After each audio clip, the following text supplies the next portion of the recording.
First, I'm going to demonstrate spur pruning. Now, when you're spur pruning an established vine, unless you've been otherwise advised, the best thing to do is to follow the pattern or the existing structure of the spurs that are already in place. Now, if we have a look closely, we can see that we've got the spur that was left last year, and these are the two fruiting canes that grew from the two buds on that spur. Now, what we can also see is that there is a colour difference between the 2-year-old wood, which is normally a more grey colour, and this newer 1-year-old wood, which tends to be more of a golden brown in colour. What I'm going to do first is cut each of these canes that arise from the spur back to a 2-bud spur. And also remove any canes that have grown from anywhere that is not a spur, like this one here.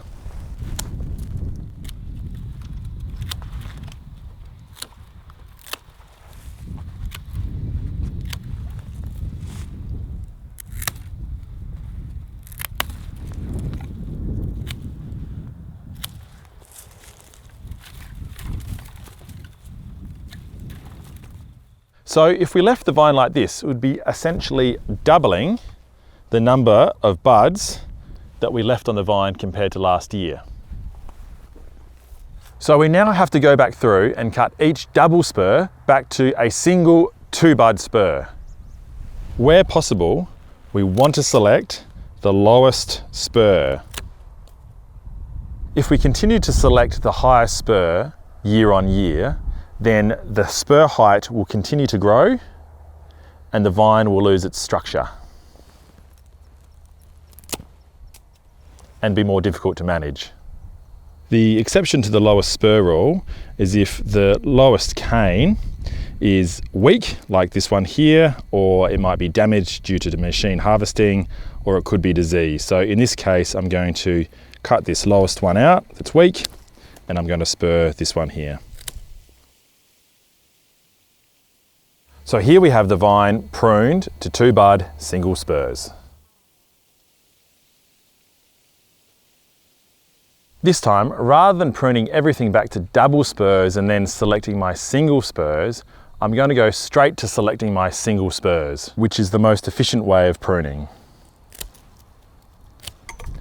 Here we simply make one cut through the top of last year's spur, effectively removing the top cane, and then we trim the cane of the lowest bud to create our 2-bud spur.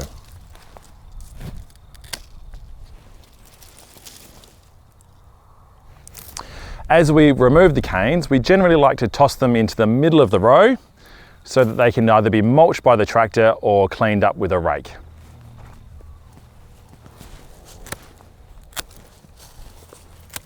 It's important to recognise that when we cut our 2-bud spur, we don't count the base bud, because the base bud is less likely to produce a shoot, and if it did, it is unlikely to grow any fruit on that shoot.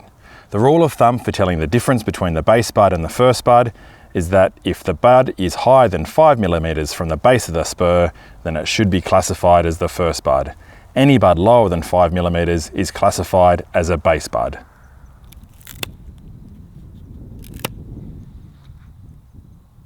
Finally, we want to finish by cleaning the vine up, removing any canes that have not grown from spurs, and then cutting off any canes that arise from the trunk.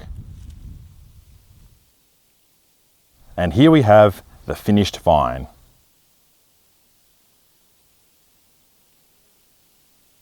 Many vineyards use a pre-pruning machine to cut off the shoots at approximately 30 centimeters high, which helps for more efficient and safer pruning. The vines look like this, but the method of pruning is just the same.